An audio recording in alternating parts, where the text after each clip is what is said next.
This week's episode is brought to you by Distilled Experiences. You can find your exclusive Kentucky experience at distilledexperiences.com. And with the code MyBourbonPodcast, you can get 15% off every public tour. Once again, that is the code MyBourbonPodcast. For every public tour, you get 15% off, and you just might have good old Pear Bear as your host or tour guide, whatever it is. Anyway, shall we do the show? Yeah, we shall. Hooray, let's do it.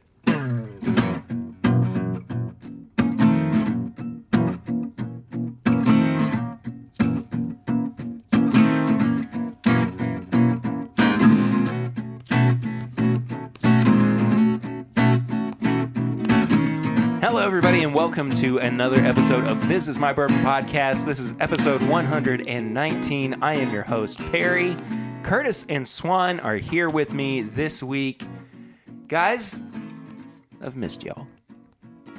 We missed you too. We're back. Oh, okay. I missed you, man. Life sucks at times, and it's like we just want to all sit down together and drink some bourbon, and unfortunately, we get too busy and things happen, you know. But I'm happy that it's actually happened again. Yeah. Exactly. So, yeah, episode 119. It's insane. Still kicking, man. Kicking like a baby in the womb. Yep. Yeah, we'll go with that. Yeah, that's good. Sounds good. We start every episode out with Flying Blind. And this week's Flying Blind is very special. It is brought to you by listener of the show, Kyle Gallegos, who sent us a flight of blind samples. There's 4 of them. He sent us an envelope as well that is sealed. Don't know what is in any of these sample bottles. So we've got A, B, C, and D. What do you guys think about the nose on A? Nutty. Let's go with this. Walnuts, a little bit of almond. It smells very familiar. I mean, it would surprise me if this were not a Jim Beam Knob Creek pick.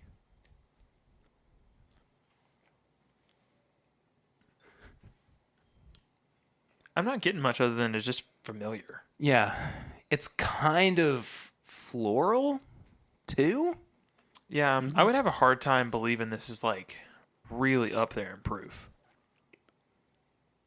It's just from the nose. Oh, no, the palate does not taste like it's 120 proof.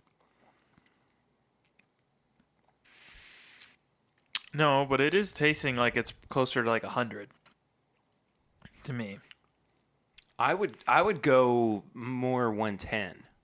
Yeah. I don't think that it's a Russell's pick, but it reminds me more of a turkey profile after tasting it as opposed to nosing it. I don't know what this is. I don't either. I do like the Knob Creek thing. I think it's older.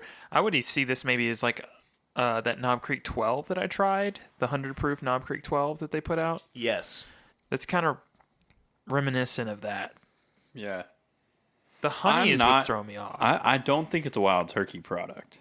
The honey is reminding me of Wild Turkey. The nuttiness is leading me Jim Beam. The finish is fabulous, by the way. Yes. That's what's leaning me towards Jim Beam as well. Is it doesn't have the profile of a Wild Turkey for me. That is very good. I'm thinking this is a Wild Turkey. This feels like a Kentucky Spirit pick to me. Really? Okay. I would be more inclined to lean towards a Russell's pick. I think that it has more on the palate that would indicate a higher proof. I could see that. Either way, phenomenal. I like very, it. Very, good. very nice honeyed finish. It really sticks with you. The oil in this is kind of intense, but it's good. Yeah. No, the mouthfeel is phenomenal. Yeah. I would say. Sample B? Yeah, sure. So we have no clue. Like, we won't be able to... I'll be able to tell us at the end because I have the envelope with and everything then we in open it. Okay, But, we're going through all of these totally blind. There's a note that I don't get with Wild Turkey products. And I can't put my my finger on it. That's why I said the Kentucky Spirit, because I've had a few that lean me in just a completely opposite direction of what they normally do. Maybe that's it. Maybe that's what it is.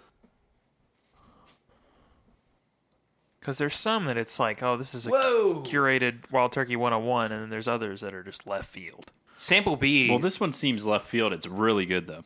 Sample B is total 180 from Sample A. Oh, look at that color. Oh, it's What beautiful. on earth? But it's not like a really deep, dark color. It's just a very kind of traditional bourbon, like amber, not light honey, but like, yes? Heard. Is there a phone that went off? Siri's trying to help us out here. Oh, my. Banana? You getting banana? If you're saying banana, I'm going brown Foreman immediately. Okay. This is very banana. This is like banana bread. Yeah. See, Brown Foreman, but also maybe 1792 just Foolproof? because You think of like a foolproof or something? I was thinking maybe. I would be more inclined to go Jack Daniel's Barrel Proof. Oh, I haven't be thought honest- about that. I've never had that, so I wouldn't know. There is some banana notes on those, but they are very good. You want to dislike it because you read Jack Daniels on there, but Yeah. it's good. especially the ones with the nice like brass neck tags that they have. If it's not Jack Daniel's, it's an Old Forester. This does remind me of the Trifesta pick of Jack Daniels that I got to try. Mm-hmm. Which actually, I know some. I know where you can get some more of those. Me too. It's it the bananas same and, place? Probably. and banana chips. Especially on the palate. Yeah. Oh, the palate is banana heaven. It's bananas. B-A-N-A-N-A-S. I was drinking, or I would have joined in as well. Yeah, I saw that. I think that Jack Daniels is a good call. I would be surprised if this were not a barrel proof Jack Daniel's Barrel Select. It just it screams Brown Foreman The only thing right that's off the bat. throwing me for a loop is, as far as the Jack Daniels, is this feels like it's got more age on it than the one that I tried on the palate.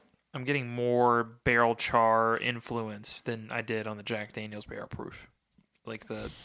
I mean, it could be older. There's no saying that That's true. all of their barrel selects are the exact same age. So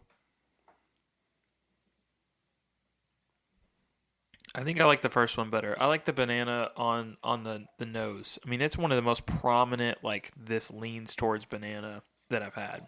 This product, whatever it is definitely the most banana bourbon or whiskey I've ever had.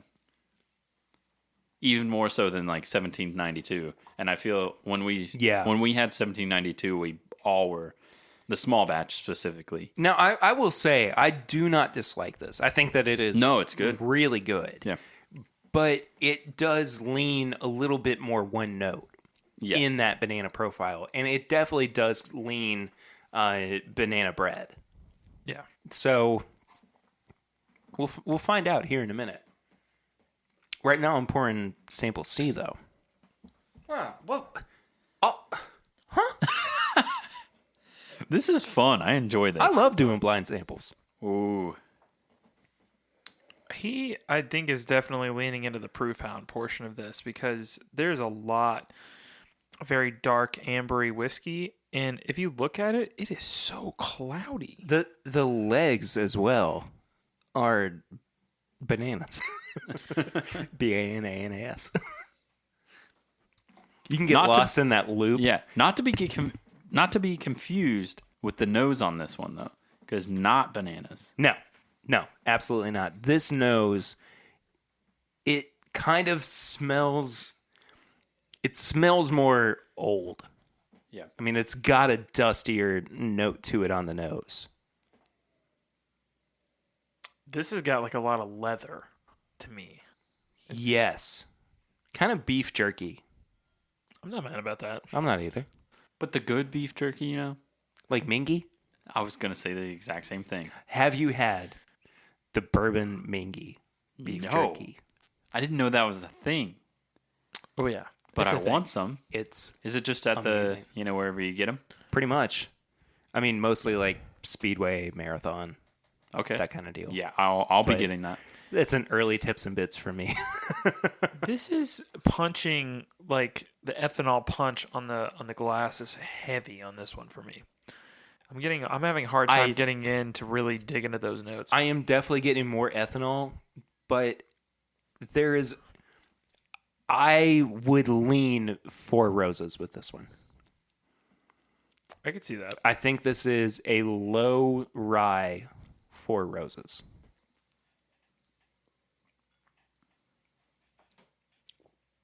And once I get into the palate, I totally stand by that.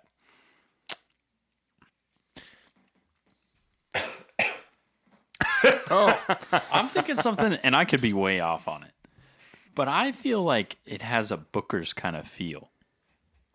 I'm not picking up the Jim Beam on that.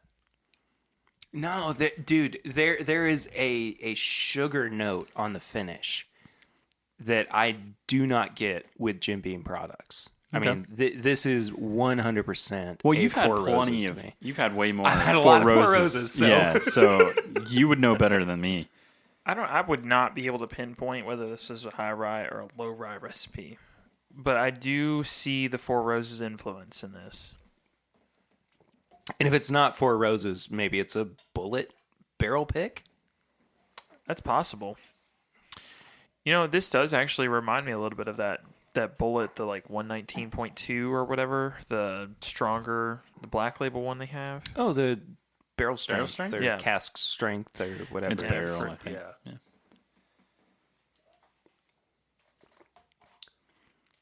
So far, how do you guys rank these? I think personally, it's in the order we've actually drank them. Really? Oh, Yeah. See, I would go Okay. ACB. same. No, I'd go ABC. Interesting. Why? This one's too ethanol-y for me. And it carries from the nose into the palate. Okay. I think B was a more fun experience because it was a real banana as opposed to like the kind of artificial runts banana that I get on a lot of the 1792 Okay. foolproofs. And Yeah. I really like that because I love banana bread. Oh, I do too. I make it all the time. I intentionally watch my bananas get just like borderline, okay, these are trash. I need to throw them away, like really brown, and then I make banana bread. I have This is no idea dusty. what D is. I think this is dusty. no clue. That doesn't smell like anything I have had on a whiskey before. As far as I know, this could be a Scotch or an Irish whiskey. I've got a very specific note that I get, I want to get the palate. and I've had this with one other whiskey, and it was Rittenhouse Rye. You're spot on. I think you're spot on. Me? Yeah. Taste Smells- the palate. Oh, that's not a bourbon. Yeah. No. There's no way that's a bourbon. No, I don't think it's a rye either. I like this. It smells like witch hazel. Oh, yeah, that is what it is. Smell it again. Tell me that's not.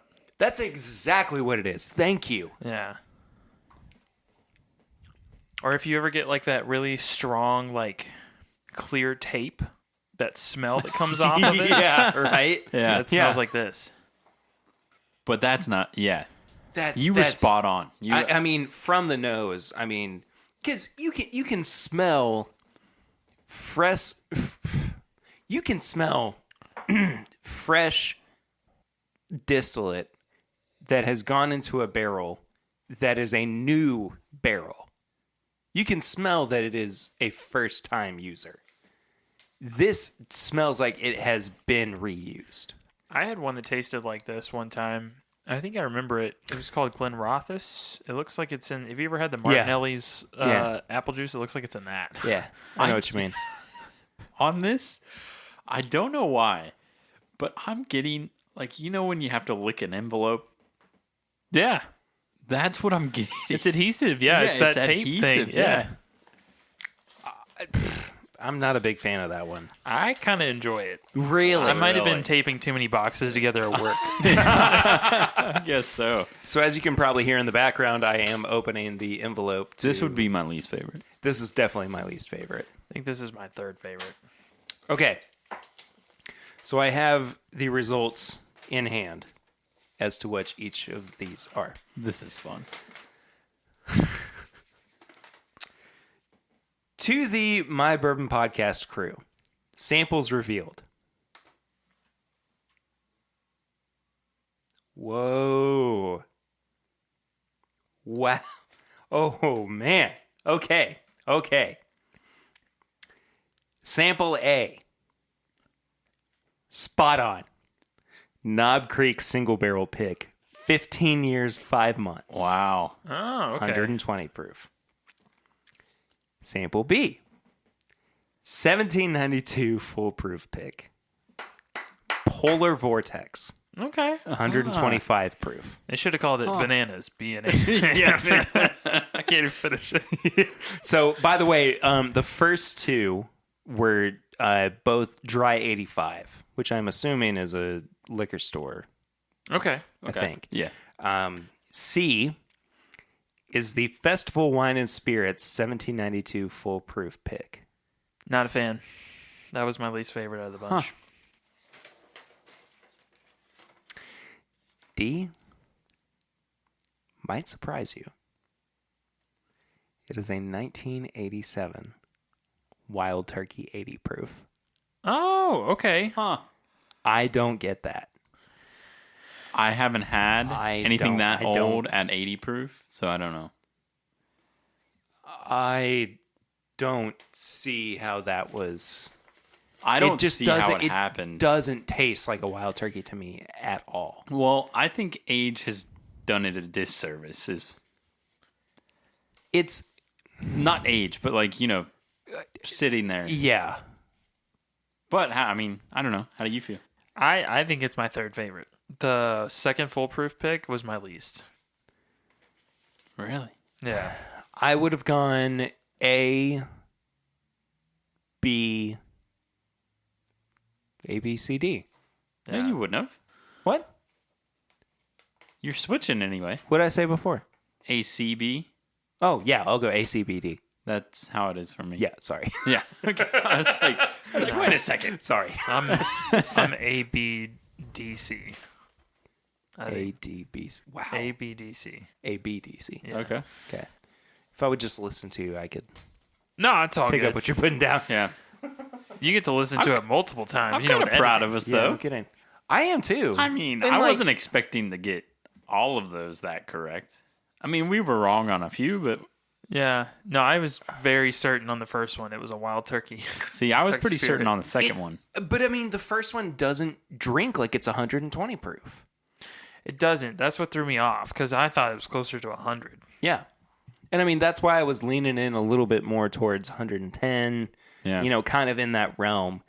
But 120 just seems so out there for me.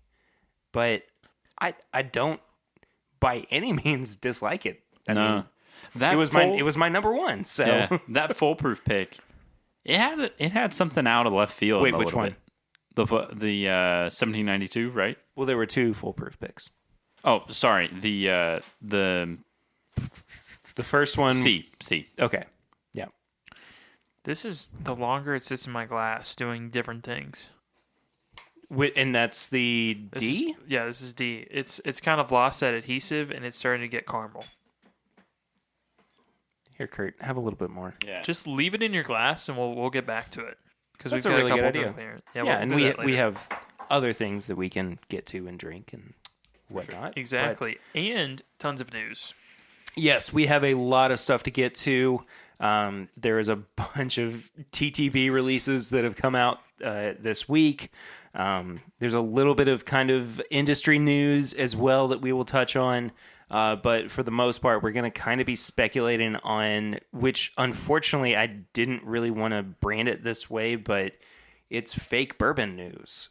And I think that it's something that should be talked about a little bit. So we'll get there when we get there. It's not Gear Patrol, is it? It's not. No. But look, for anybody who's been following the show over the past couple of months, we have been reading some Gear Patrol articles, and we've been kind of like, not so sure about that.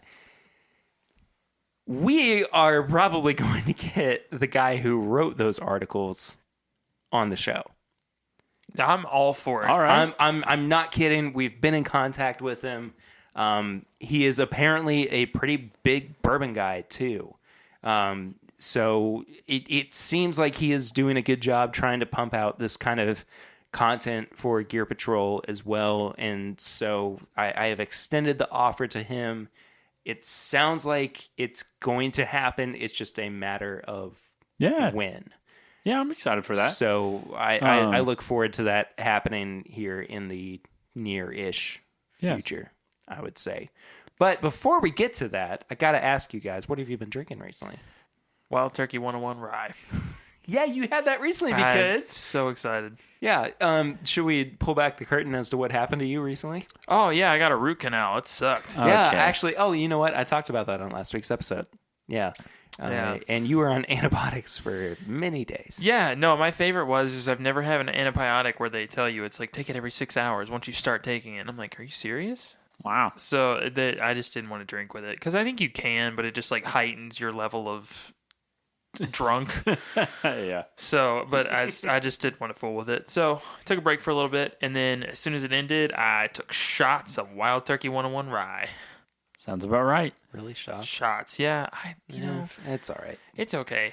You do you, Swan. With rye, it warms me up, so I'm all for it. Plus, I have like 4 bottles of 101 Rye, so if I have to shoot something, it's not a bad option. It's not a bad option.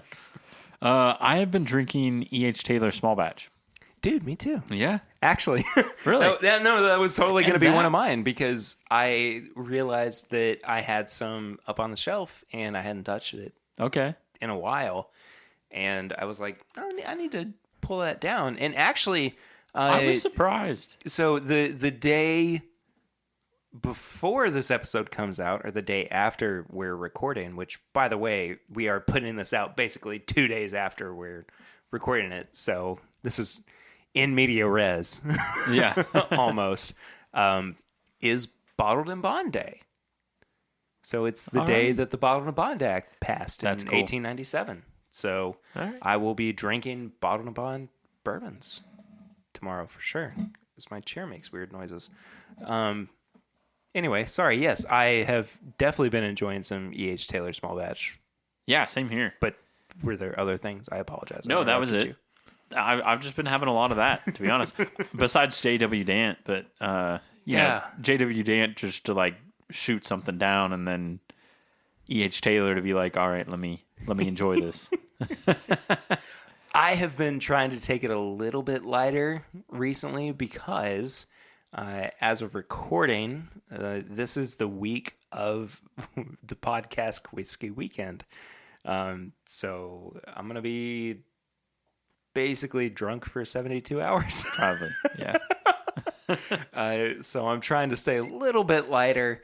But everything for me, weirdly enough, has kind of been dictated by the live streams that It's Bourbon Night has been doing. Like, they did their Bottled and Bond live stream, and the week before they did Kentucky XO from Willet, which I pulled back out of my cabinet and realized is a pretty daggum good bourbon.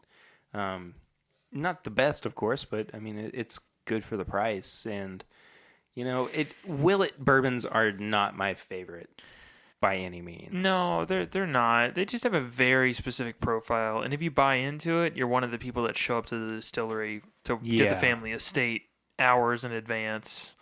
And see, here's the thing. I want to talk about this for a second, too. I have never really discussed on the show how I feel about Willet. I don't mind it, but I also don't love it.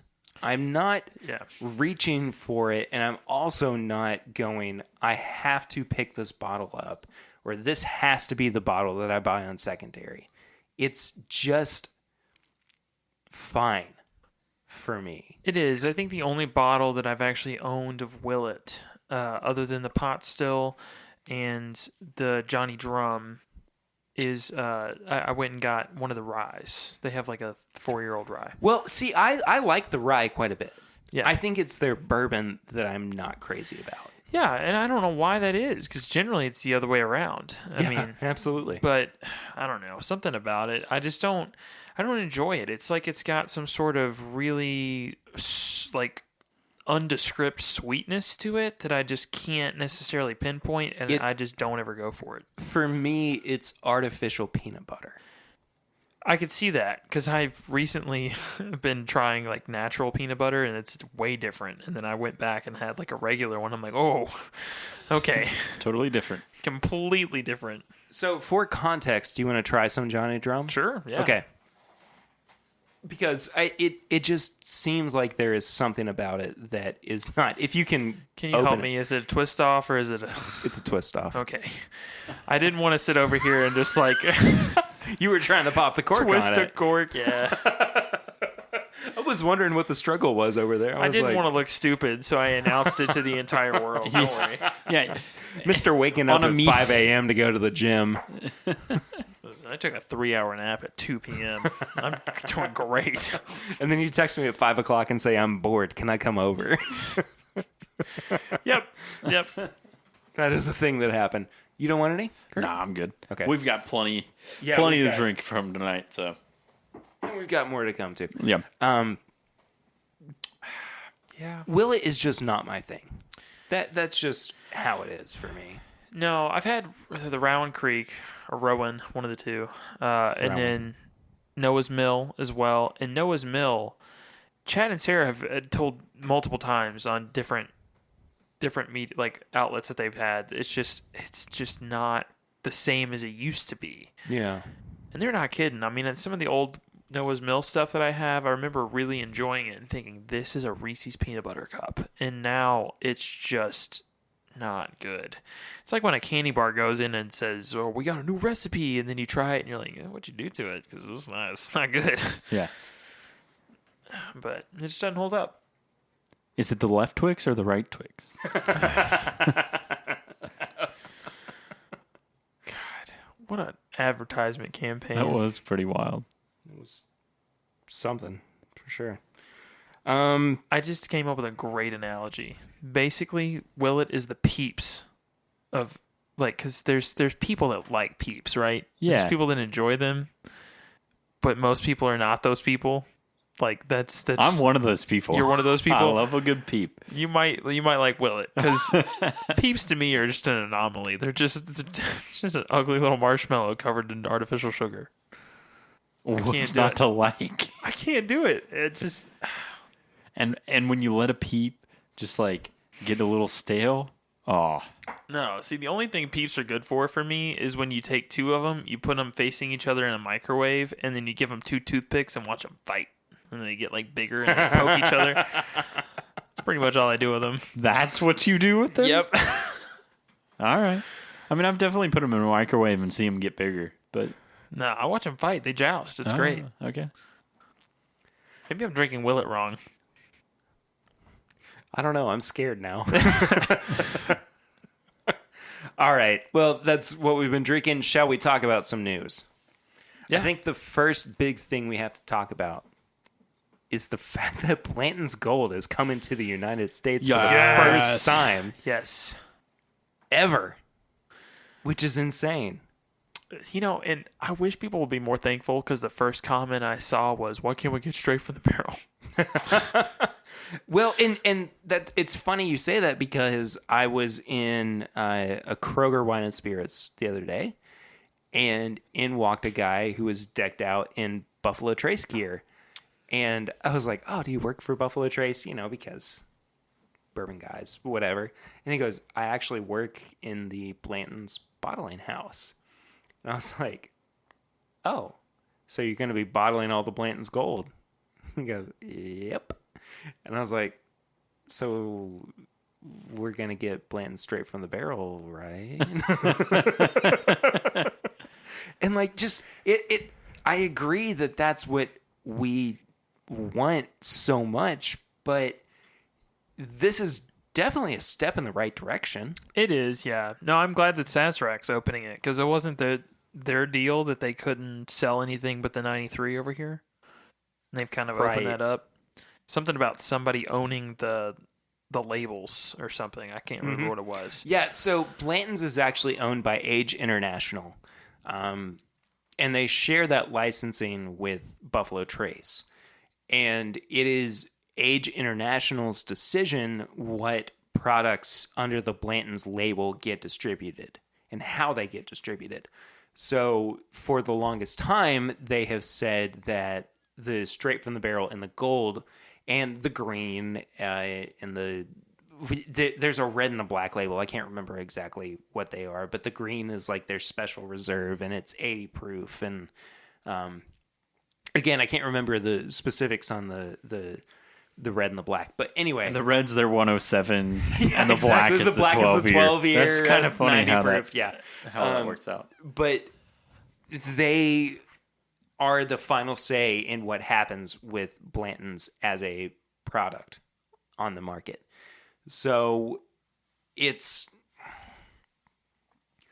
is a little frustrating when you're talking about parent companies, but at the same time, I like the hunt behind it. Yeah. I like the chase behind it. And it's not something that I'm super, proud of saying, but there is something to be said about having a Blanton's Gold or a straight from the barrel that kind of elevates that status. And it's not that, we should be collecting for status, but I like the collection for sharing with other people. Yeah. Right? And I think that there is definitely something special about offering to the American, this sounds horrible, but the American consumer, allowing them to, within the continental United States, or just the United States in general. Well, when you think about where it's produced, that's why I think a lot of people feel that way. Yeah. Yeah, it's annoying. I mean, I lived 5 minutes from Buffalo Trace, and if I wanted straight from the barrel, I've got to message my favorite Australian and hope and pray that it can make its way. It can make its way here. So that's something else that I think people don't Funny, realize. Because then we're like, well, we have 99% of it. Yeah, no kidding. Yeah. But that is something else that people don't realize is that these distilleries are basically going through the same distribution process that liquor stores are. So say that Buffalo Trace produces 3 pallets worth of Blantons. Okay. 2 of those pallets go to a liquor store. 1 of them is for Buffalo Trace. They still have to go through the same distribution system that everybody else does. So in essence, Buffalo Trace becomes a liquor store. So they ship it off to their distributor, and it either gets sent to their liquor store or it gets sent back to Buffalo Trace. So it's part of that 3-tier system, and it's something that people do not understand about the distribution of alcohol in the U.S. Yeah, and it's different state by state, but for the general rule is you have the distiller, you have a distributor, and you have the storefront. Yes. And you can't have generally more, you can't be in more than one part of that. You can't own 2 parts. Right. So it's already weird enough that they're selling at a distillery because it's technically 2 parts. So that whole shipping it off and getting it back is essential to not being 2 parts of the 3. And the weeds grow even higher when you're talking about something like a distillery-only release. So even just Elijah Craig Barrel Select, which is a Heaven Hill Heritage Center or their visitor shop only release, that still has to go to a distributor before they can put it in their gift shop. Yeah. And that's a thing that you can't get anywhere else. Buffalo Trace Bourbon, you can get virtually anywhere. I mean, the idea behind it is their flagship product. And you can get it in liquor stores. But they still have to send it to other people so they can get it back in their gift shop. And so it is understandably frustrating why some people come in and, they can't find what they're looking for. But Buffalo Trace says if they don't have it, or if other stores don't have it, they don't have it. That's just part of it. I mean, it's a kind of skewed system, but at the same time, it makes sense. Yeah, no, it's messed up, and there's really no incentive for anybody to change it either. Because if you think about it, you got 3 points in which you can tax it. Yeah, that's true. Absolutely. I mean, and I guess when you think about it, it's a lot about the education of it. A lot of people don't know that is what's happening. A lot of people are like, I can't find it. Are you kidding me? This is crap. Yeah, no, they go to the Blanton's warehouse where they start shipping all these, or bottling them, and they look at it and they said, "Why can't I have that one? I need an S to finish it. Is there any way that I could just grab that, get that for my collection?" And no, you can't. Especially most of the time when I've gone through before when they're bottling something other than the standard, and you'll watch them bottle it, and you'll look at all of them, and they're 70 CL because they have to ship those out internationally at 70 CL as opposed to 750 milliliters like we get in the United States. Yeah. Which is just weird because we can get just an extra little bit.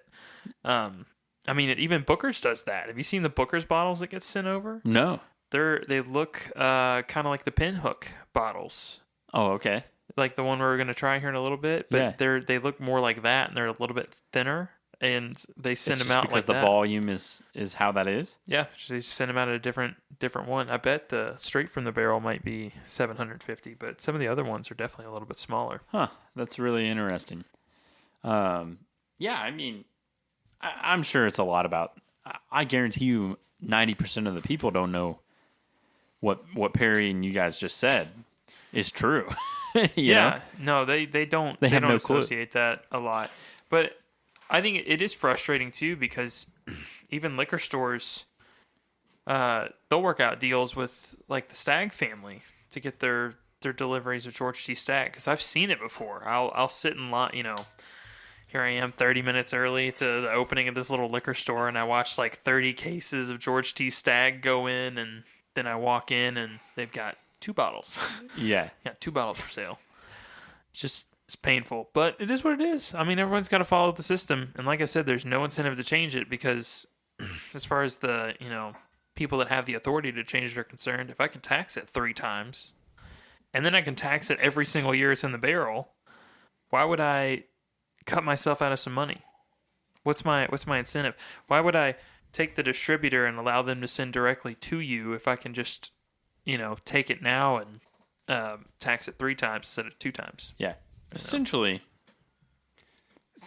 So this is all to say that it is exciting that Blanton's Gold is coming here. Yeah. But it makes sense why it didn't happen immediately and why Age International did not necessarily have the incentive to do it quickly.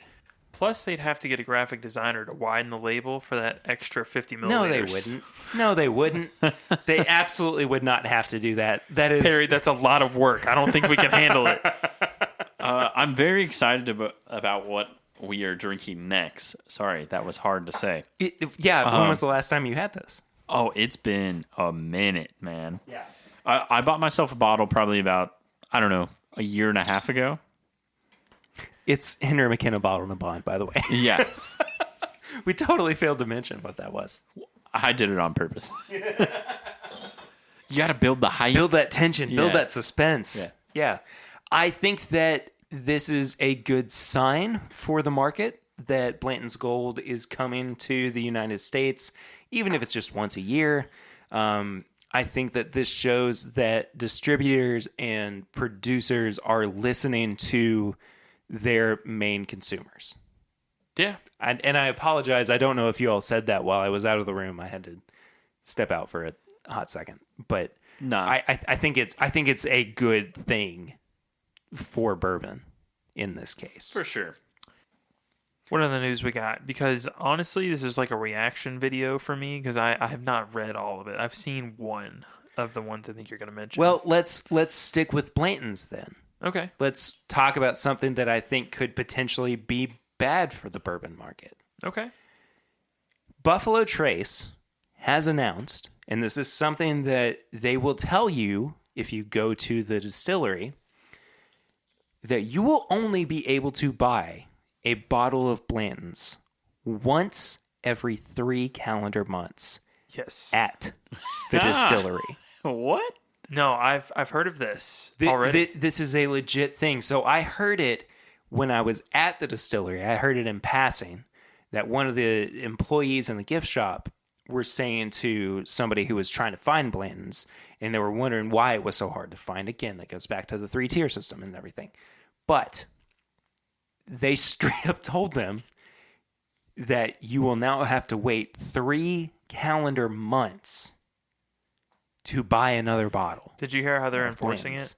Yeah, they're checking everybody's IDs and scanning them and whatnot. They're scanning them and basically just putting them on a timer. It's like 90 days, come back. You know, it's just strange. It's insane. Do you think it's in correlation with, hey, we're... No. No? I don't think that it's reactionary to Blanton's Gold. I think that... I'm not saying reactionary. I'm just saying in correlation. Well, the answer is no. Okay. I don't think that it has anything to do with Blanton's Gold because the gold is only going to come out once a year.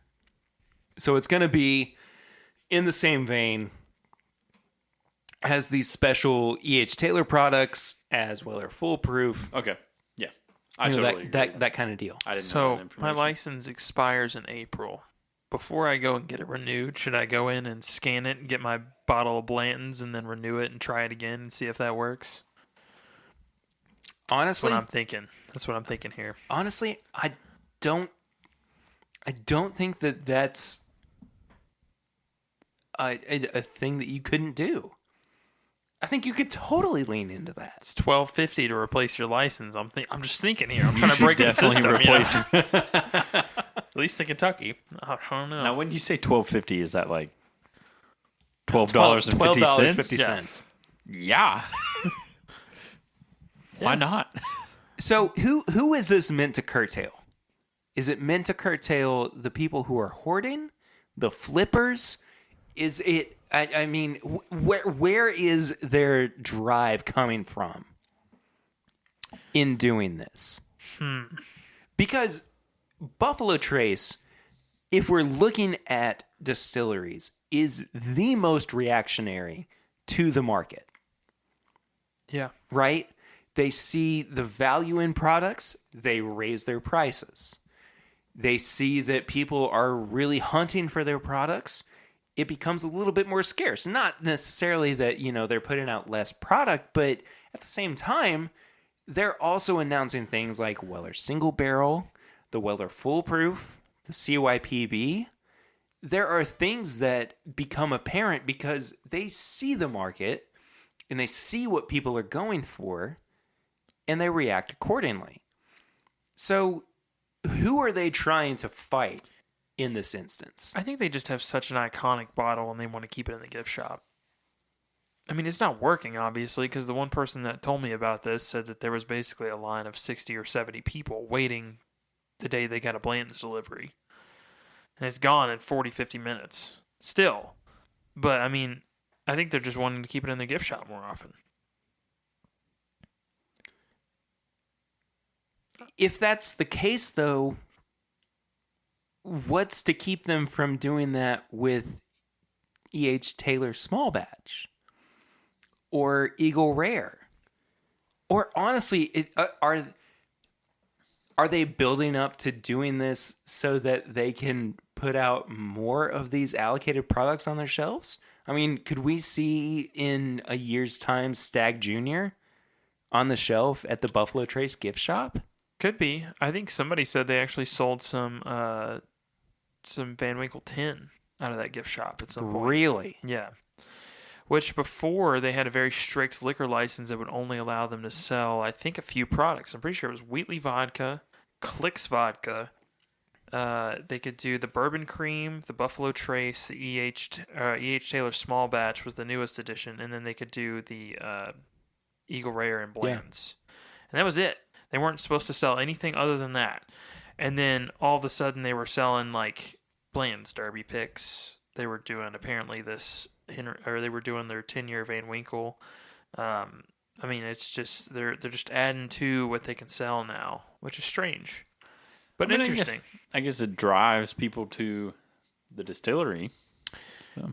True, and it could be that they want these people to come back in 3 months, because if I come back 2 weeks later and pick up more Blantons, I'm going to the gift shop, and that's it. I'm going in because I just did my tour. It's good, but I live 40 minutes away, and I just need another bottle of Blantons. But in 3 months, I might be, I actually kind of want to do the hard hat tour, so I'll plan that and go, because it's been a while since I've been to Buffalo Trace. I don't know. They might just be spacing it out for general interest in the distillery. Yeah. And there might be such a high demand of, let's say one-timers or one-offers that are coming to the distillery that, are from, let's say, anywhere international and saying, this is the only time that I'll be able to be here, and I want to be able to pick up these bottles that I want at the gift shop. So, I don't know. True. I mean, you can go to the Heaven Hill gift shop and, again, pick up the Elijah Craig Barrel Select any time of the year. It is constantly there. It's something that you can only get in the gift shop. It is regularly available there. And so I could totally imagine that Buffalo Trace is trying to do something like that. But at the same time, you can still find Blantons in shops. You can find regular Buffalo Trace in shops. So, again, what is the purpose behind this? Are they trying to get to a point where they release distillery-only products? I mean, could we eventually see a Harlan Select bourbon at 100 proof and 6 to 8 years old that is just at the distillery? I mean, I guess I am just confused by the end game here. Yeah. And there is something to be said about the bourbon bubble. Does this expand it, or does it pop it? Or does it create an entirely new one? If the goal is just to keep it on the shelf, so when somebody does come in from California to visit and they're like, hey, well, this is the only time I'm going to get a bottle of Blanton's, I think it's great because they're creating an opportunity to possibly keep it on the shelf more by just curtailing the amount of people that can walk in and grab a bottle of Blanton's and have their friend and their wife and their other friend all buy one. And then they go home and they have 4 bottles of Blanton's. Which, if I'm comparing that method to somebody like, and don't get me wrong, I love their stuff, Michter's, who just jacks the price up wildly at the gift shop, just to keep it on the shelf, I much prefer this method that they're using.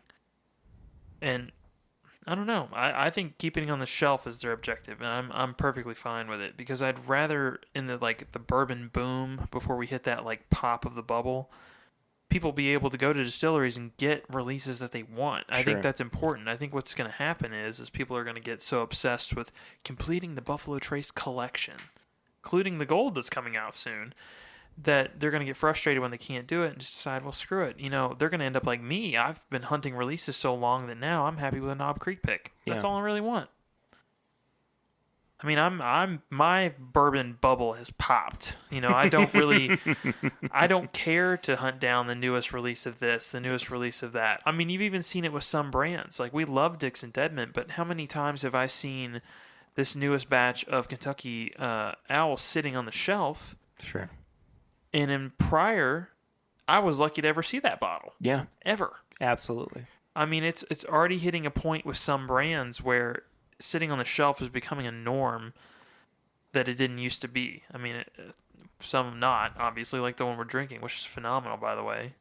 The Yeah, to get back to Henry actually McKenna. drinking bourbon, this is a Yeah. Yeah. very good bottle of Henry McKenna. Not gonna find this one on the shelf, but for the most part, I like that idea of kind of keeping people from buying a crap load of bourbon. Now, do you think that it's cyclical for different products? Do you think that we will always be in this state of you can't find this bottle, and then it goes to a different bottle, and then I can't find this bottle, but then the other one you couldn't find, you could find now. Do you think that, do we always stay in this state, or Is my toilet about to explode behind us? or is it, It's okay. Just keep going. It's fine. all right. It'll stop soon. Or is it that, the bourbon bubble, as we say, is about to pop?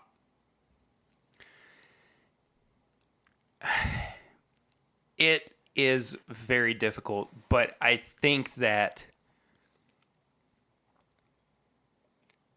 we are in now the point where we can kind of see when the bubble will burst. Are we, though? It's just funny how kind of in correlation, or how similar the stock market and the and the bourbon industry Yeah, are. by in the way, this- people, wash your hands. True that. Yeah. At But least isn't for that 20 funny? seconds. Yeah, for real. Don't drink Coronas. Yeah, that's what's going to cause it. Yeah. Moving on. Yeah. That's annoying that people actually think that. No. Yeah, we're not going to get into. Yeah, we're the- not. the- We're going into bourbon. that. Yeah, But it is funny how it has the same feel. You say the bourbon bubble is going to pop. I say, well, maybe it's not. Maybe it's still just keep on going. Yeah, I am starting to see other spirits becoming more and more in the limelight that I didn't see before. Like brandy was never a big deal for me. I never thought about brandy. And then we had a listener, Clifton McDaniel, start bringing up this Copper and King's Butchertown. right. Tried it, and I was like, I could see why people enjoy this. And Yeah. then all of a sudden, stuff is finished in it. I see stores regularly carrying multiple releases of it. I mean, it's starting to become more and more constant. I'm seeing apple brandy get picked up by Liquor Barn ads, just multiple different things. Who knows? Maybe they're kind of shifting into the next spirit. The nice thing about bourbon is they're finishing it in these brandy casks. I mean, we've already seen one. Bell Yeah. Mead came out with one last year. So we have a couple more things to talk about, but I wanted to make sure that we got on kind of the rye profile before we got into this review. And I figured that we would, drink a little bit of the most recent rye that we have had. I love this. It's the Elijah Craig rye whiskey. Have you guys gone back to this Wild Turkey at all? No, not yet. Okay. Yep.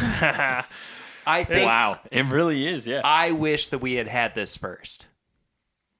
Because now it actually smells like a dusty bourbon. Yeah. Whereas before it was just earthy and Scotch. scotch. It was scotch. Yeah, exactly. It's still not my favorite dusty turkey. No. I've had The palate, the nose for me was, okay, definitely bourbon. But then the palate, I was like, palate's not as good. still kind of given Yeah. some of this scotch kind of feel. I like it, actually. I really do. Really? It's got some butterscotch in there. I I like it. get that. Ooh, I'm kind of picking up some caramel popcorn on the finish. That's Yeah. not bad. Definitely better the second time around. Yeah. I agree. Okay, let's try to get through some of these other news bits. Lightning round. Yep. Ish. Yeah, I guess. There are definitely a couple of things that we will dive into a bit more. Ezra Brooks, or Luxro, announced that there is going to be a 99 proof Ezra Brooks bourbon. Okay. I think that this is good for Luxro. They have continuously tried to grow their brand and the products that they are releasing. So I'm interested to try it. I don't know what it's going to be like. It just, I'm throwing my hands up because I don't know. I'm interested. I am too. There was one that Chad and Sarah had that was pretty good. I think it was a cash strength. That was pretty good. Oh, I like that a lot. Yeah, that was on last week's episode I had with them. Yeah, that was too. great. Yeah.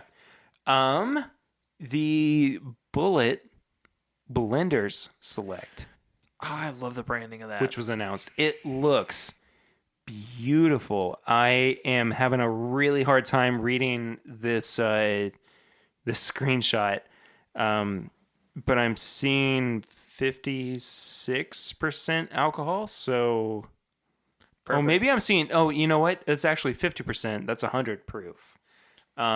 From what I understand, it's a blend of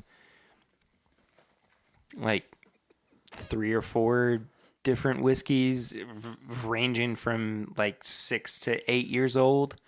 So, I mean, cool. I'm excited to try it. I don't know if it's going to hit the mark in the way that Bullet has really tried to get to recently. Yeah, no, Bullet's been... If you've read news about Bullet, they've been trying to mask a lot of that and really put out solid product. Yeah. And I don't think they've quite hit it yet because some of their barrel selects that I've had have been kind of Had 2, and they've both been just okay. Well, having been on a pick where I tried 2 different ones, and Tarek down at Elixir in Tennessee decided that we were going to do 2. They were both very good. I mean, they were really, really good Bullet picks. See, the one I had was a Total Wine pick. It just wasn't wowing me. We won't get into the politics of that, but yeah.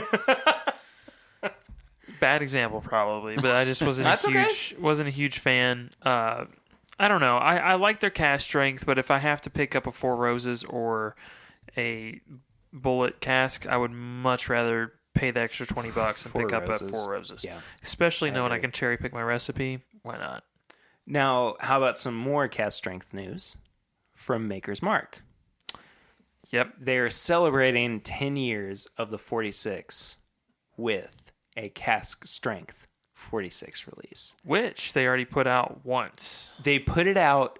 That's true. So I would actually argue that they've put it out twice. Yeah. So once at the distillery, which was under the Rob Samuels select or whatever. And then also in that gift set where it was Maker's Cask. I think it was Maker's Cask, the Rob Samuels pick, and a specifically branded Maker's 46 cask strength. Right. All 375 milliliters. Now, this has been coming for a long time. Yeah. I mean, this is something that has been in the works, it seems like, forever.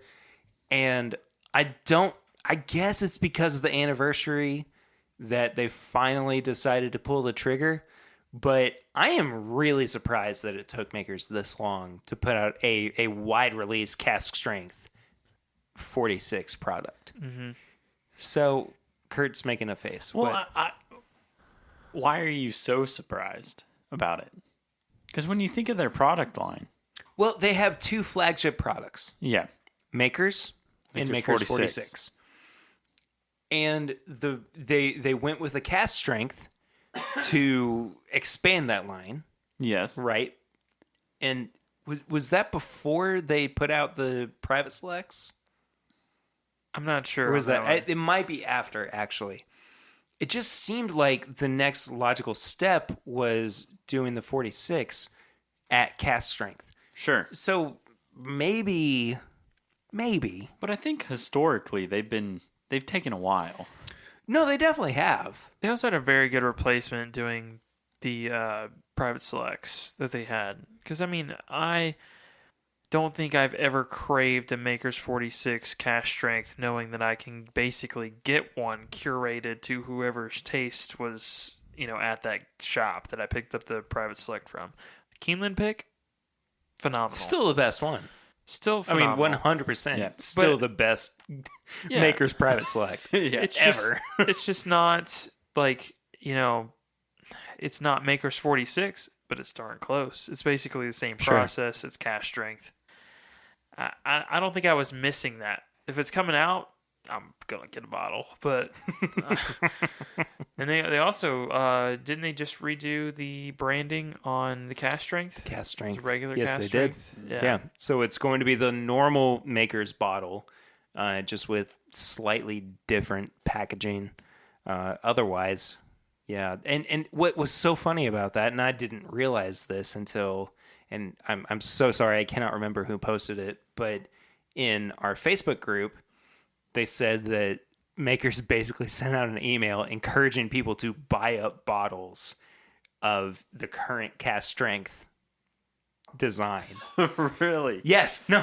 Seriously. That's wild. I didn't And, know that. Yeah. Just I get emails from I them, do too, and I never even saw it. But that bewilders me that a distillery just flat out goes, you might want to stock up on these old bottles because they're going to be worth something someday. Maybe, who's to say? But it just... They're also the collector's bourbon. Think about it. They absolutely they are. have so many regular bottles that are just like, we dipped it in a different color's wax. So true. Like, I mean, it's... This one is Kentucky. We put red wax Yeah. on this one. Is But it's Breeders' two Cup. Yeah, it's But two shades this darker. This one was purple wax. Yeah. And on top of that purple wax We put- was a gold wax. Yeah. And on top of that gold wax was a white wax. And then it was stamped by the governor of Illinois. And that was just because he was in town that day. But we're just, it's for the consumer. Yeah. No, And you love horses. So they're already in that kind of territory. They're definitely they're there. way in It's hard to deny that Makers has leaned into that collector's persona, but at the same time, I mean, if you want to go out and buy a bottle of American Pharoah Maker's Mark bourbon, by all means, do it. I don't care. But just know I it's understand nothing. it. It's nothing special. It's Maker's Mark. The juice in it is not anything special. That's one of juice. the few that juice. I'm like, don't open it because it's just Makers. regular Makers. Also, to that point, Will and the Grizz did an episode of the podcast a few weeks ago, maybe even a month and a half at this point, where they opened up. Oh, maybe it was the American Pharoah bottle. or the Justify bottle, one of the two. Maybe it was Justified. Now that I think about it, but go and listen to that episode. It was interesting. Okay, I'm trying to speed through this news because we still have 3 more things to get through. All right. It's a big news week, and sorry to that one guy who reviewed us on iTunes who said that we were a little bit long-winded, but there's a lot to talk about with the bourbon industry. You're this not week. wrong. So I'm sorry, but also there's stuff going on. I don't think either of you guys have seen this. Probably not. Well, if Swan hasn't, probably not. This one blew me away. And again, this was approved by the TTB, so it's out there for the public. It is an Elijah Craig beer barrel finish from Goose Island, Bourbon County. Oh, so they're doing the reverse. They're doing the reverse. Okay.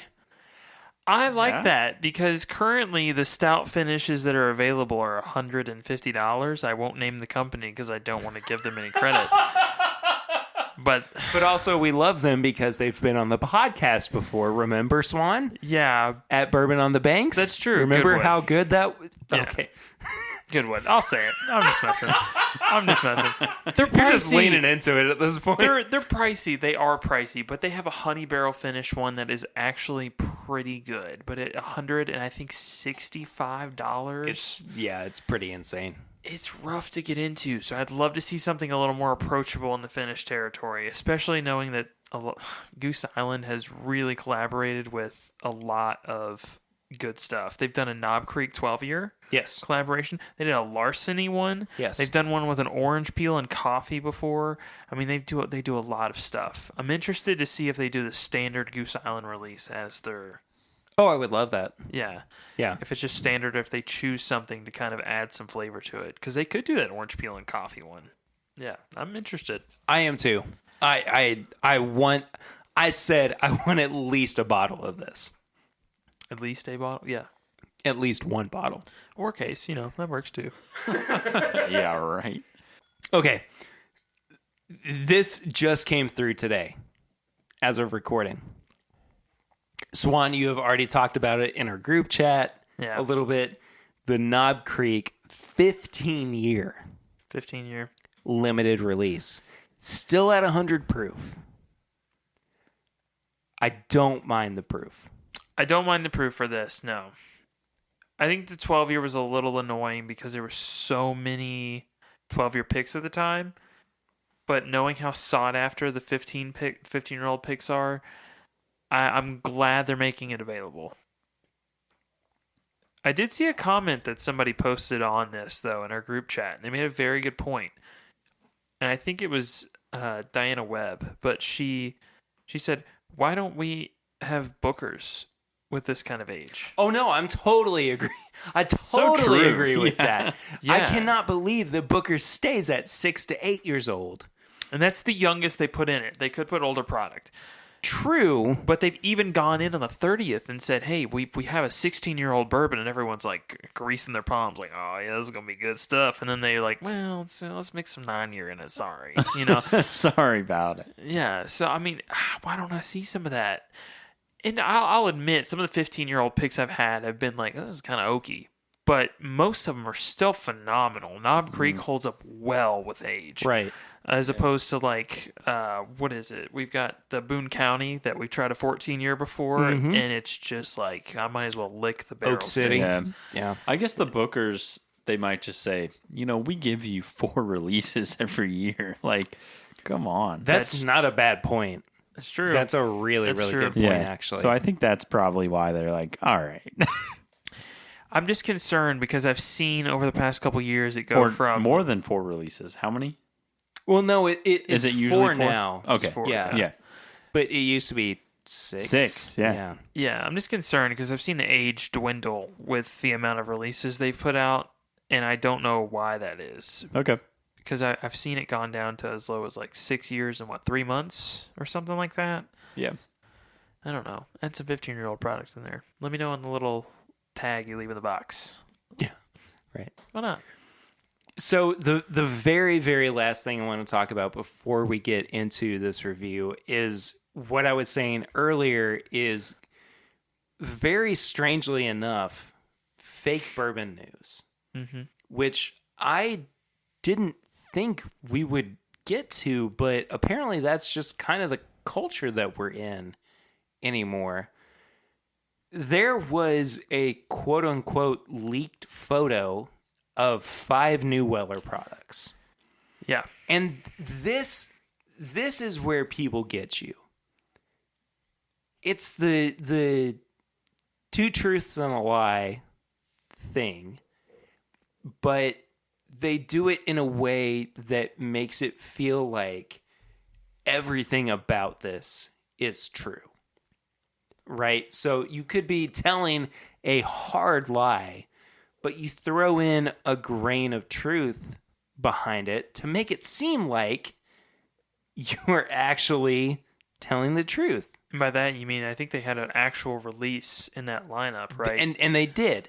So for anybody who is not in the know, there was an Instagram post from @thebourbonnews, who has been pretty good with their news posts recently, and it was just a picture of different Weller bottles, and I'm just gonna go left for right, so you can follow along. I guess I don't know.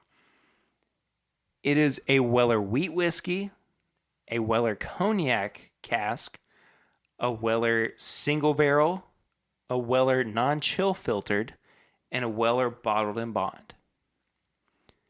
So let's talk about a couple of things here. First off, I can pretty much guarantee you, and that is just from knowing what's going on behind the scenes with Sazerac. The single barrel and the bottled and bond are real products. That is something that it doesn't have to be right now, but that is going to happen. Yeah. Because from what I understand and from what I have heard from reliable sources,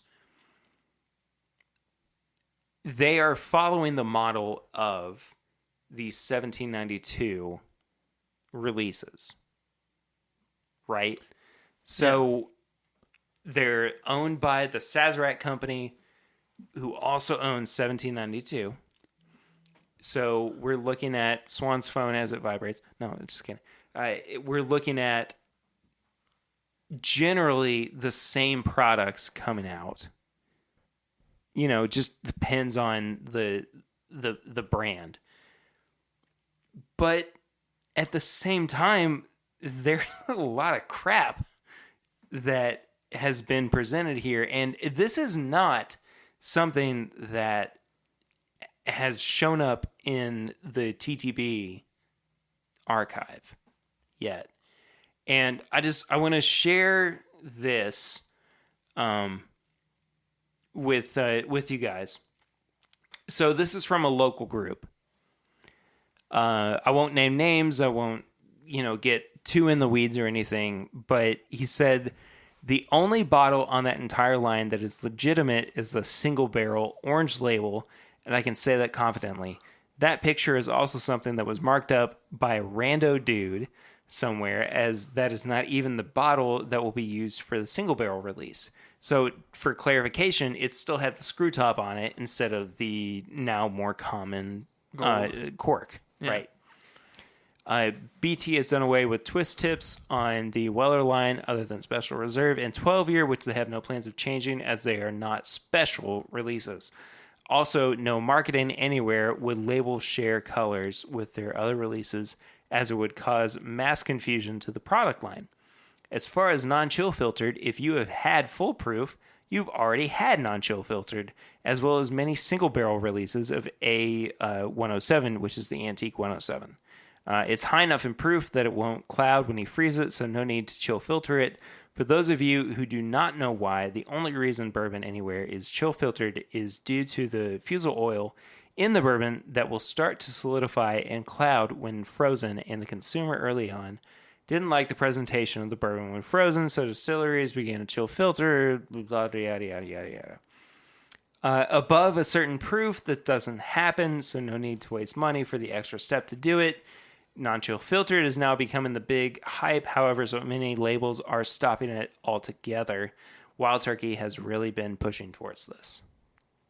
This is basically people trying to manipulate the news for the sake of controversy. True, and I think it's kind of just silly because, I mean, people walk through that bonded warehouse there at Buffalo Trace as part of the tour. They're going to see if something's weeded or if it says experimental or something kind of outlandish, especially with them having like a bonded wheat whiskey. They don't have any other one. What else is going to come out other than the Weller line? And also, if you follow their line or follow their brand at all, you know. Sure. All right. They're very protective of this brand. See, that's the thing, too, is that it's so hard to... Well, rather, it's so easy to fall into... Oh, they're just trying to make an extra buck. They're trying to push more product to the market. But for crying out loud, they don't have enough to make Special Reserve a regular product. So why are we getting upset over the potential for 3 or 4 other products that have not been approved by the TTB and just going ham over it? We shouldn't be upset over that. I mean, just think about the ramifications of 5 new Weller products. I mean, it's impossible, to be honest. Just if you are upset about this potential news, just stop. Just stop for 2 seconds and go, is this a reasonable product? Is this something that anybody would consider?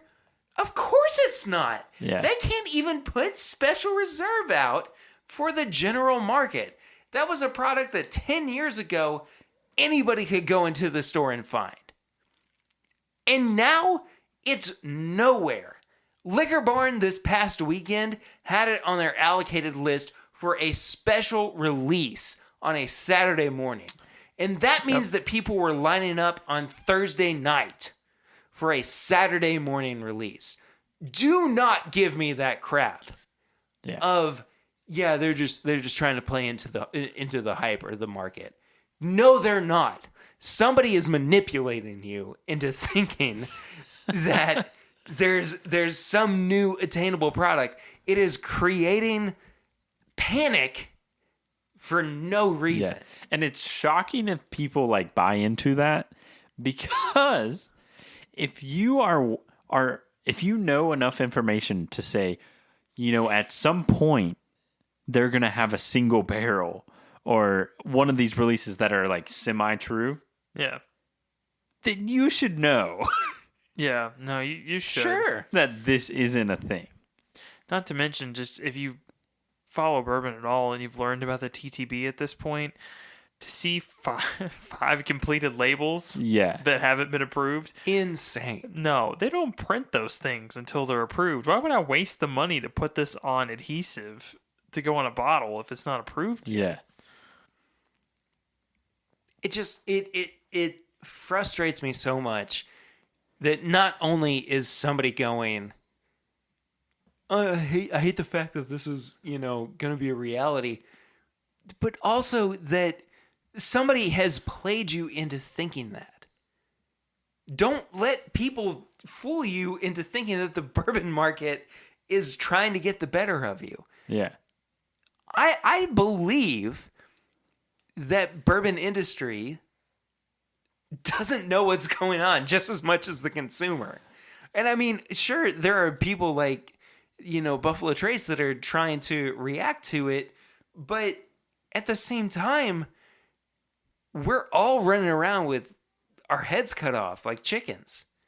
I mean, we want the best thing in the market. We want to try everything that is purportedly good, right?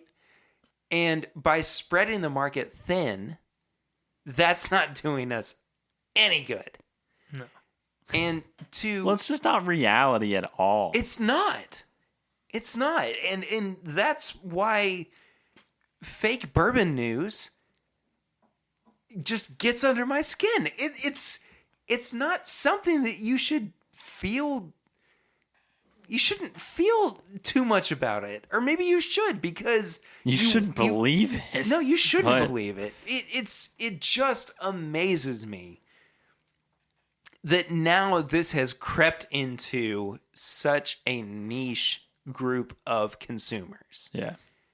It is wild that this is the new normal for consumers. Not even, everybody who goes to Walmart on Saturday and is trying to pick up, their whatevers for the week. This is now those of us who go to a specialty store. Yeah. Trying to find something. I mean, it doesn't matter whether or not it's Buffalo Trace or Heaven Hill or a Wild Turkey product or any of that. That is now permeating this culture, and it shouldn't be. It just straight up should not be a part of what we are doing as bourbon consumers.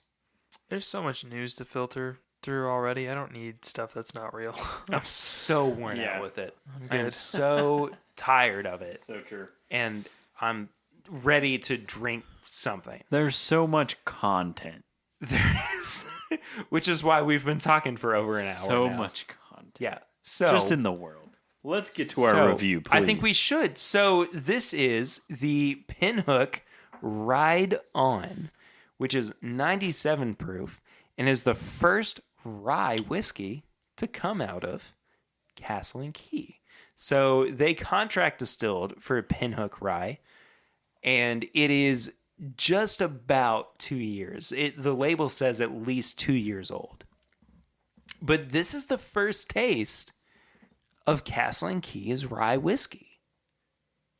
I enjoy this nose, actually. Yeah. I was prepared to not like it as much because it seems a little premature, but then I kind of thought about who else? Peerless putting out some pretty young stuff that was pretty strong. You definitely get. Okay, this is young, but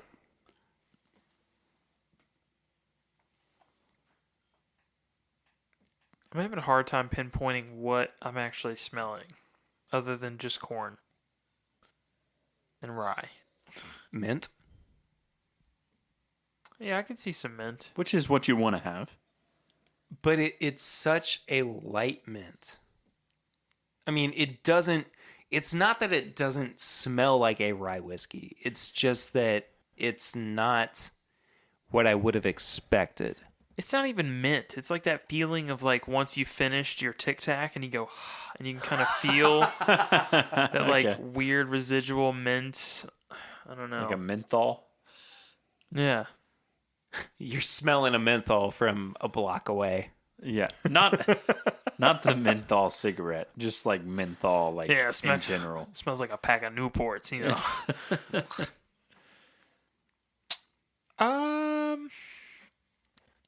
I don't hate the palate, I don't hate it. but it is so middle of the road. Yeah. Yeah, And this is so I've really tried to adopt this, try it at least once before mentality. You review it. And this is now the third time that I've had it before we've reviewed it. And every single time I've been going, not so sure about this one. What's the proof on this? 97.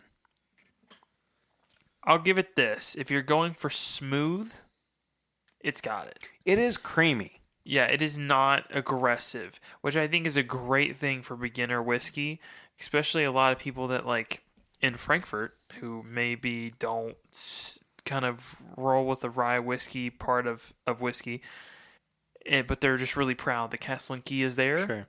Maybe this might be cool, but to me, this is not holding up. So, regardless of whether or not you are proud of your Frankfurt heritage, Yeah. it is not obvious on this label. It's No, a Castle not at and Key all. product, Not at unless all. you're actually looking on it, and then you can see that it was distilled by Castle and Key and bottled by Pinhook. I think this It needs more another time. year. yeah. It needs Yeah. at least another year. I think like foundation wise, It's there. it's there. It's totally but there. you gotta give it the time. You gotta be patient with it. It's not aggressively rye either. I'd be curious to see. I'm sure this is like the barely legal rye, where it's more 51%ish. Honestly, I don't know what the mash bill on it It just- on this is. Doesn't hop out as like rye to me. It tastes more like a watered down bourbon to me. I think it's solid if you come in with the mindset of this is young. That's true, but also Peerless has put stuff out at this age that is way Better. Yeah. Their bourbon, which in theory should take longer to mature because they say that rye matures faster. Yeah. It's like 3 years and it's phenomenal. It's smoky, it's rich, it's nice. Yeah. It's and a lot of their 2 to 3 year old ryes are the same way. They're very developed. Yeah. Well, This maybe is it's just something. not. Yeah. Maybe it's something to say about Peerless. Maybe. I'm not sure. So it is a 60% rye, 20% corn, 20% malted barley. I'm not picking up the malt as much. I'm not either. I kind of get it on the finish, but on the front end, I don't really get it. It just is. It's like sweet corn yeah. mash. Yeah. So this is a Marianne Eaves product. True, but I don't want to put that on her because I don't think she selected when this came out of the barrel. And I think that is a very vital decision to say, I think this is done. Now, and I will agree with you, because a few months ago when she left Castle and Key, Yeah. we did speculate over what was going on with her departure. I won't get into the weeds of that, but from what I kind of glean is that the product was ready to be put out according to the investors. And she did not want it to go out just yet. That's fair. So here we are sitting with what could potentially be a semi-legacy product that doesn't quite do it Oh, as far as legacy goes. I will not put any of this on Marianne Eaves. No. I don't think. I won't either. I don't hate this. No, I really don't. I enjoy drinking this, but if we are talking about a first go for this distillery, Well, I am way underwhelmed. Yeah. Yeah, no, I think it's probably has what most things have to do with. It has to do with money. Absolutely. Yeah, no, I Yeah. agree. It's just not, I look for them to put out more product, and I really wish that it hits probably closer to that 4 to 5 year range. I think that would be a good spot, but I'm not there every day tasting it. Maybe there's somebody that picked out a barrel of this and then got 2 or 3 after and like, this is all good to go. And then they mixed it together and thought, it should have been gone out of this single barrel. Who knows? But it's just not ready. Even if Marianne Eaves put it together, I mean, I can make a grilled cheese with the best cheese ever, you know? But if I put it in the pan and I pull it out 5 seconds later, I'm eating a cheese sandwich. I'm not eating a grilled cheese. This is the cheese sandwich. It's not done yet. Yes. Doesn't this time? You're still eating the Kraft single sandwich. Yeah. you know. On that note, though, doesn't this have a white bread note to it on the finish? It's got a white bread note throughout. It's I mean, just it odd. is very Wonder Bready. It's like the bread that sticks to the top of your mouth. Exactly. Like white bread, yeah. Exactly. And which is not a bad thing, but it totally feels like Wonder Bread. Yeah.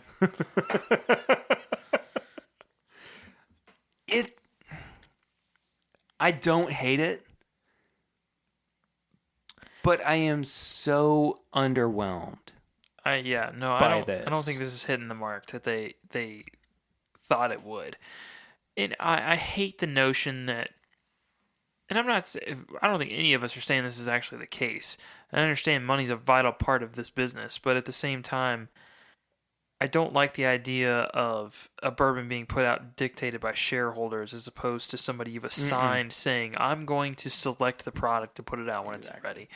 And if that's the case for Marianne Eaves leaving, I totally understand, because this, if they were to put the Castle and Key name on this, I don't think as a master distiller I could go home at the end of the day and say I was really proud of this. There's a reason that they put this under Pinhook and not themselves.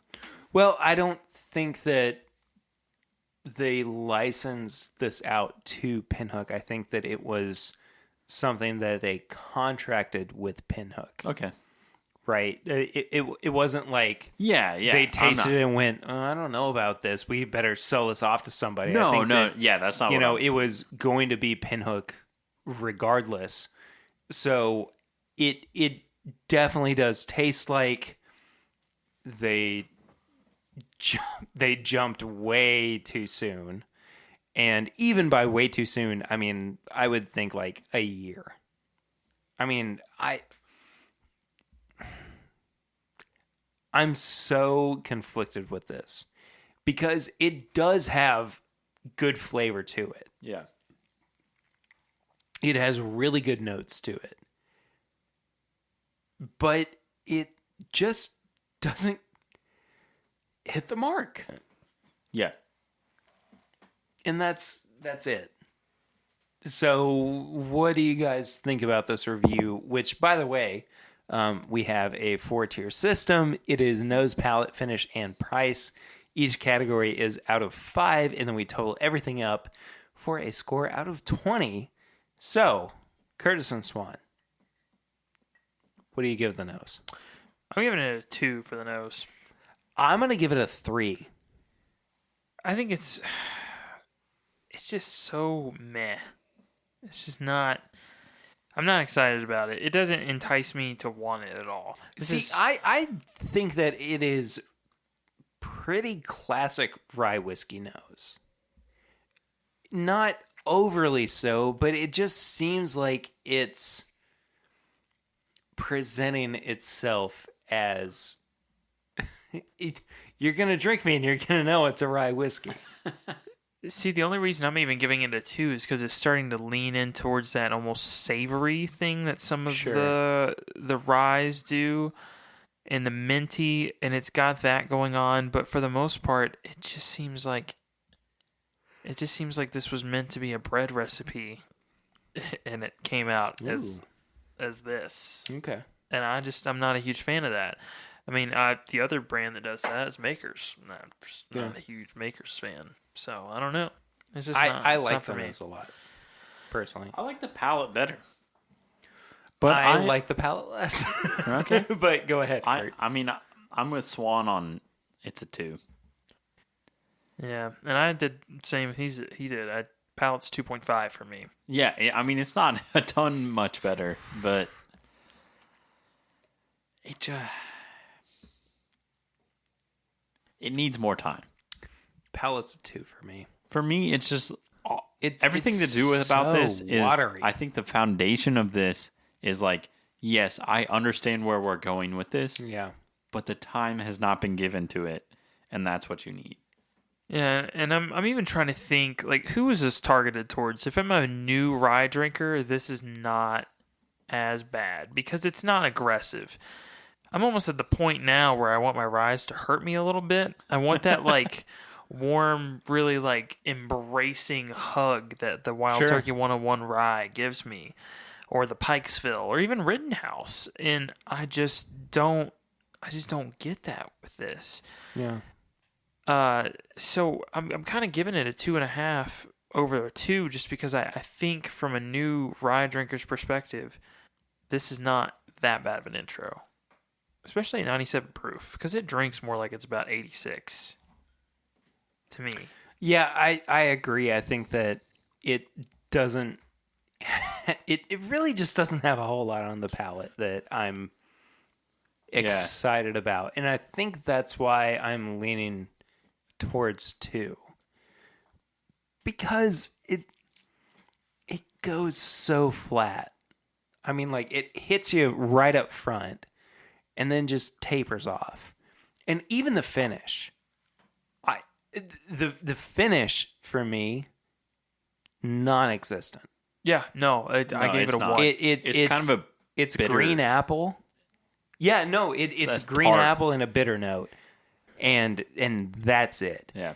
And for that, I'm gonna give it a 1. I gave it a 1. Just to go back to the palate, I'm giving it a palate 2.5 because I do feel like it does have more of that minty, more of the rye kind of spice you're wanting. Sure. But I mean, it's half a point better than the palate. So I mean, than the nose. So you know, take that with what you will. Yeah. Finish. It's Again 1.5. I don't. I'm going straight up 1. I mean, it's either it is not non-existent, but it is so whatever. It's so whatever for me, I don't care. I don't care about it. You know, No. like it doesn't hit me in any way that a rye whiskey does. This is, I think, the most bland rye through and through. Generally, yeah. I get a lot of like, this rye is definitely rye. It's so much rye spice I can't handle it. This is just meh. Yeah. It's not. And I there's nothing. hate to say that because I wanted to love this so much. I really, really went into this going, I am excited about it. I want to give this every opportunity. And you know what? I did. But there is not enough to this rye whiskey that can justify anything over a 10 out of 20, which I think is what I gave it. Well, what's the in price total. on this? So you can get this at retail for $40. I picked this up for $45. I have a hard time giving it over a 1 for price. I don't enjoy 45, it. you said? I got it for $45, but at retail it's $40. I don't enjoy it at all. I don't want to pay any money for it, to be honest. That's the problem. Gosh, I way overestimated on my my final score. I'm Yeah. sorry. No, Yeah, I was like, this you're is not this is an close to- 8. This is an 8 total for me. I can't imagine spending money on this. Knowing what it is now, I'm not picking up a bottle. Yeah. I mean, so the price at a 1 is more of just I gotta give him something, you know. I mean, it's not enjoyable for me. I think though with the base flavors, there's the potential for them to come back and really make a strong swing at this. Sure. At 3.5, 4, maybe even 5 years on it. But I mean, you've got such strong competitors right now. I mean, you've got Wilderness Trail, you've got New Riff putting out their rye, you've got Peerless, even at an obscene price point comparatively. All are knocking them out of the water. I mean, it's just not worth it. And Pinhook so far has also fallen into that kind of maker's collectible market already. You know, there's definitely people that try to collect them all because I believe each one has a different horse name on the bottle. And it's just, that's not a draw to me, knowing what the actual juice inside is. Yeah. Just don't care. I just don't care. Just don't. Yeah. I mean, I'm glad they have a marketing thing, a gimmick, if you will, but I just, I don't care. Especially, I don't care. yeah. The interest in this, It's like just throw I it out know the way window. too many horses to I could care less. the only draw to this bottle, legitimately to me, is this is the first release of Castle and Key juice. That's it. Yeah. That's all. Yeah. Otherwise, it's a hard 8 out of 20. I gave Well, it to a conclude- 6.5. Yeah, I gave it a 7. I mean, maybe I'm being a little bit too generous with it, but I don't get it. No. I think that this was a serious misstep. I genuinely think you give this time. I It'll be- agree with you, but Significantly better. this It's just is tough. not it. It's tough when you're comparing to some of the, Wilderness Trail to Peerless and New Riff. You got all that. Fearless, New Riff. Yeah. To be like, it's the same time. Yeah. Well, we just had Elijah Craig rye. It's cheaper. Yeah. And way better. I'm sorry. I think that the Elijah Craig rye knocks it way out of the park. Yeah, and that's what I would consider non-traditional because it's got so much citrus. Yeah. It's much better. Yeah. 6.5. I mean, what's that, like 30? That's like 33%. It's not good, man. a third. Yeah, not good. Not good. But you know What's what our is good? lowest? Yeah, it's on the low end. I mean, Yeah. I think Oregon Spirit is probably our that, and Cherry Wood Smoked Barley are probably. Oh, our lowest. and the benchmark. That and the mellow Mellow-corn? I thought we did it pretty low. Oh, I don't think we've reviewed that one yet. It was just Flying Blind, but we said it was bad. I don't remember that. I don't know. It was when it was just you and me. Well, Time for a revisit. yeah. Yeah. No kidding. Yeah. But you know what I do remember is that we have questions from our listeners Oh yeah. that I'm going to allow Swan to bring up here in just a second. You can ask us questions every time that we do a recording, and it is on our Facebook group. You just head to facebook.com and search for This Is My Bourbon Group, and we'll make sure that you get to be a part of that really fun little community. Swan, what's our first question? All right. These are very specific. I read through all of them. Yeah, they're Wow. different. Yeah. The four of you are the last remaining souls on Earth. As a group, you stumble upon a fully functional distillery. Assuming you have everything you needed, how long does it take your group to produce something drinkable? I have no idea how long it would take for me to make a delicious distillate. Also, who are the four of us? I'm assuming they're adding Chad. I don't know who the fourth is. But no, this is from Matt Porter. If I'm being honest, Also, ADHD whiskey. yeah. Love you, buddy. I mean, if we're the only people on the planet, I want something to drink. I'm drinking White Dog. Yeah. I mean, it's just. But I don't know how to make that. That's the question. Is like I'm dead. From the ground up. I cannot tell you how to make whiskey.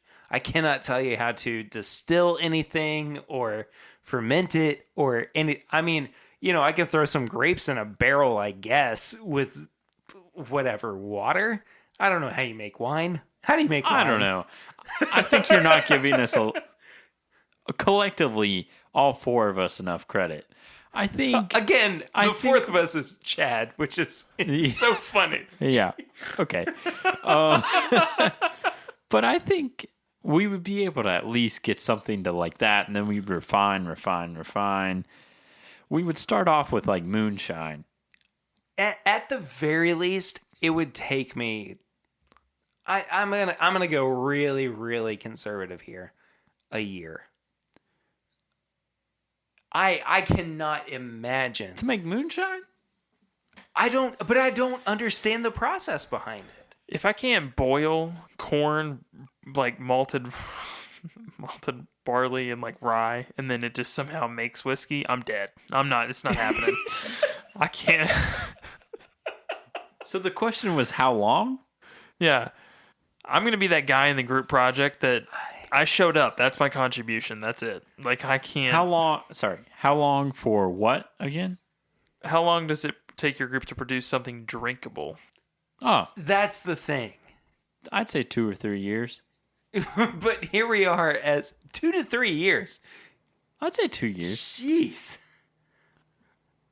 I'd say a year. I think the problem with us would not be narrowing down a good recipe. I think honestly we know enough about like general percentages. That would be fine. It'd be the process. I have no idea. I think we'd be all right. You Here's have my a lot of thing is, confidence. if that is the only task we have, they aren't asking us to put it. You know what? I mean that's... They aren't asking us to put up. We need a 4-year bourbon. They're just saying Okay, all right. drinkable. Fair enough. And I guess I wasn't taking into account like the books that would still be around. I mean, we could go to the library and find a book on distillation and I'm still dead. I can't do it. You Can't act do like alcohol's a necessity. It is. All right. Huh? All right, this one, I really enjoy this question because I think I'm honestly guilty of a couple of these, but also I just enjoy it. Bourbon Social Post, one has to go. The Look What I Scored bottle crotch shot post, or gonna stand here in the liquor store and ask, is this a good price post? Which one would you get rid of? Say again. I would Crotch shot, or would you get rid of the, is this a decent price post? I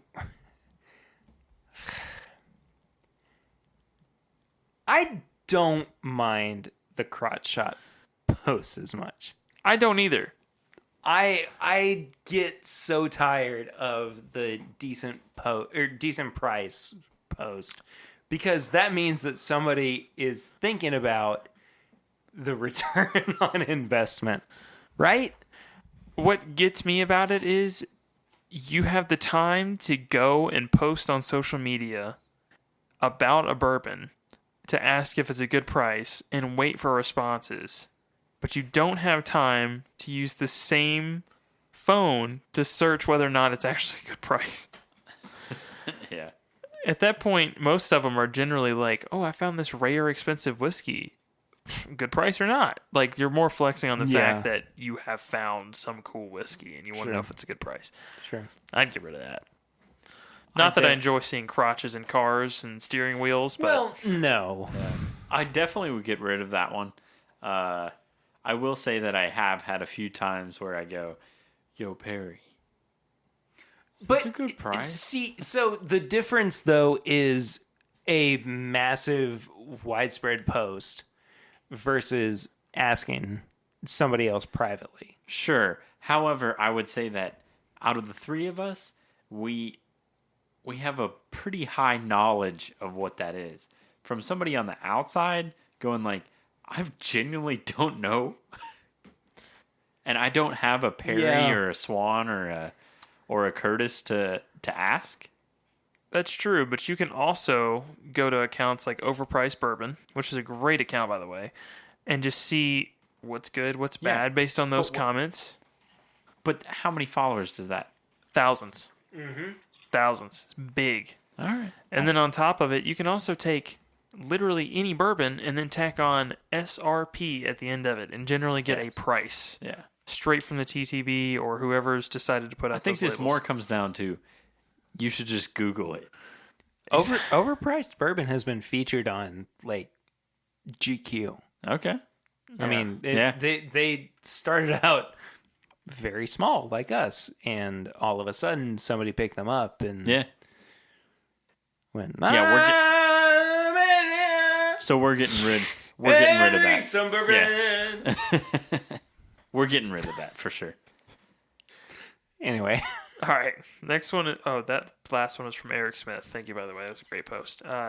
Anthony Radcliffe says, let's say coronavirus does go sideways here and you wind up quarantined. Let's also say that your first choice of bourbon to bunker up with is unavailable for whatever reason. What bottle are you guys clearing the shelves of to help you make it through? So this is assuming your first choice you can't get. And your second choice has to be readily available on the shelf and you are comfortable enough bunkering up with a good amount of it. Also, I hope that 6 months from now, there's nobody listening to this podcast going, the coronavirus took over. And like, it's just Walking Dead, but coronavirus. But, I mean, my first go-to is Turkey 101 for sure. But if Rare breed, Knob Creek, single barrel. Yeah. It's just hard to beat. Also, like, I don't know. Any of the Heaven Hill Bottled and Bonds. I mean, I'm just going to... I mean, look, Heaven Hill Bottled and Bond was prescribed for... Readily available? Would you consider Booker's readily available? Yeah. Yeah, I would. Yeah. I get a different expression 4 times a year. So... Not during an outbreak, maybe, but... That's not the question. That's true. It does say what bottle are you guys clearing the shelves of, so I'm assuming that means it does have to be readily available. All right, so we're going lower. But no, I mean, you could technically go and get whatever the current release of Booker's is and just empty it. Again, I'll say that. We'll take that off the table. I don't think that's fair. I mean, again, I would go Turkey 101, but I would go any Bottled and Bond. I feel like... J.W. Dant. T.W. Samuels. All right, great. Yeah. We're in agreement. Yeah. Also a good one. This one's from Charles Van Ness. Do you think there will be an Elijah Craig Barrel Proof Rye to come out? If so, when? I don't think that there will be. I'm hopeful, and I think it'll probably be a good 2 to 3 years. Because, probably even longer. Because look at the gap between Larceny and Elijah Craig Barrel Proof. It was, True. like 7 I mean, years? I would be all for it, but I don't think that it's a reality. Yeah. I think it'd be That's difficult. my big thing. Yeah. I think the only competition you'd have at that point with a limited release of that would be what? Like Thomas Handy? Ooh. If you were to compare that to Thomas Handy, I don't know how that would hold up. I think they're waiting for the response to this current ride to see what it's like. Because if it comes out and it's like the sales are a quarter of what the regular Elijah Craig is, and they're not happy with that, I can't see them thinking, well, let's double down. Sure. And go for an Elijah Craig Barrel Proof Rye. Right. I don't know. We'll see. Yeah. But hopefully soon, if it does happen, I'd like to see that. Yeah, I would love for that to happen. I'm fine with it. Oh, we still have tips and bits to go. Yeah. Let's do those real quick, and then we can wrap up. Cool. I'll go first. I have been watching this YouTube channel recently. The guy's name is Chris Stuckman with 2 N's at the end. He does movie reviews. He is so good at what he does and is so knowledgeable about the process behind creating movies and the excitement behind it and everything. He actually, Swan, reminds me a lot of you. Oh, no. No. In a good way. I mean, you have very similar personality traits, and you hold yourself kind of the same way. So I would encourage people to go watch his movie reviews. I mean, Sweet. I really like it. So, Yeah. Chris Stuckman, 2 N's. There you go. So mine is going to be Ronnie Chang. I love Ronnie Chang. I love Ronnie Chang so much. So I recently... Hold on. I'm gonna let you finish. But All right, Kanye. No. I know. But so this I'm ties- Taylor Swift. I'm just so emotional right no, now. Hold on. So guess where Ronnie Chang got his start? Where? Australia. Yeah, no, I know. Yeah. So all of the podcasts that I listen to and all the comedy that I love from Australia, They're all like, they all love Ronnie Chang. that's awesome. And so, like, I knew him from The Daily Show, and I knew, his reputation and everything. But then, like, he was on Don't You Know Who I Am, which is one of my favorite podcasts of all time. And I was like, oh my gosh, he's been around for a lot longer than I thought he was. But I love Ronnie Chang so much. Anyway, go ahead. I'm sorry. So I'm a newcomer to Ronnie Chang, obviously because he has a Netflix special that just came Yes. out. But I watched that and died. I mean, I was laughing. It was just me and Ronnie Chang. And I just...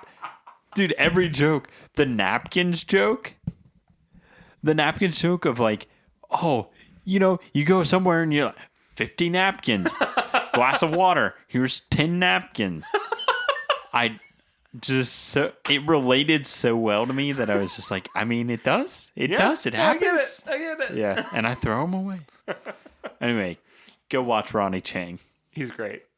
Been watching this new show on Netflix. They came out with a 2nd season not too long ago and just confirmed a 3rd. It's called Sex Education. Yes. I've heard of it. Hilarious. Yeah. Absolutely hilarious.